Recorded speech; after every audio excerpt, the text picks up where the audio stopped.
ખેતર વાડીના ભાગલા ભલે પેલા ભોજવ્યા કોઈને વડના સોનેબાજી ના દેવીના ભાગલા પડ્યા તો હા હા હા હા નહીં તો વિચાર તો કરો દેવીના ભાગલા પડ્યા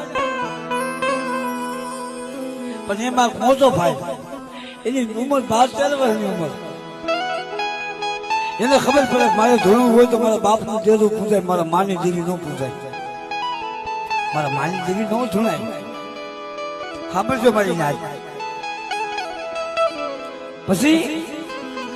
એમાં 7 વર્ષનો મારો બાપ સોચ્યો એને ખબર નથી પડતી હું ધોળવું હું રહેવું હું દેવીની જગ્યા મારી પાસે કેમ રહેવું પણ જગતમાં કેસન મારી નાય કે જાણ માણાને નથી મળના અજાણને પૂરા રાજ ઓલો નિર્જન્યો હતો નિર્જર ભર્યો છે પેટ ભર્યાની આશ મારી નાય દેવી પાસે જેટલા જાણ બને આ ધર્મ પાસે અમારા બાપ લખા પાસે બાપની દેવી પાસે જેટલા જાણ બને દેવી એટલાના ક્ષેત્ર ઓલો પોતાય જેવો રાજા હતો દેવી આને ફરતે વાતો કરતો હતો પણ દેવી પાસે જાણ બધો હું મારી દેવીનો જાણ હું મારી દેવીને ઓળખી ગયો પણ દેવી એને સેચો ઓલો મેલ્યો ભૂવો હતો મારી ભૂત વાધારી સામે પડદે વાતો કરતો હતો પણ જેથી મારી ભૂત વાધારી જેથી વિફરીને તેની મેલ્યા ભૂવાને છેતરી નાખ્યો એ દેવીની ભક્તિ કરવી હોય તો દેવી પાસે અજાણ રહીને દેવીની ભક્તિ કરાય દેવી પાસે જાણ ન બનાવ્યો હા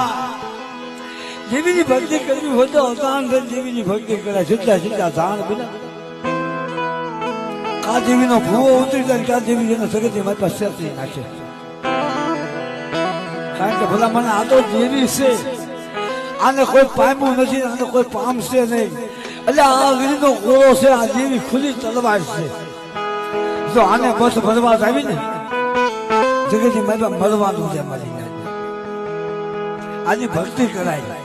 આની સેવા કરાય આના કાશીદા કરાય ભલે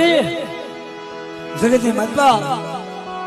તું મારો હાથ સાંભળીને ધણી તું માયા ન લેતી જગતની માતા મારો બાપ હાથ વળનો જોઈયો એક વાર દેવીનો ભાગલો પડ્યો એક વાર ઓલો મોટો ભાઈ હતો ને ભાગની માતા મારી માં પોતીની દેવી કુબરી આવી માન વધી ગઈ એટલે એક વાર ધક્કો માર્યો બીજી વાર ધક્કો માર્યો તો ત્રીજી વાર ધક્કો માર્યો મારો બાપ જોઈશે મારી માં પોતની સેવા મને કે હાલ જોઈશે હાલ લઈ લે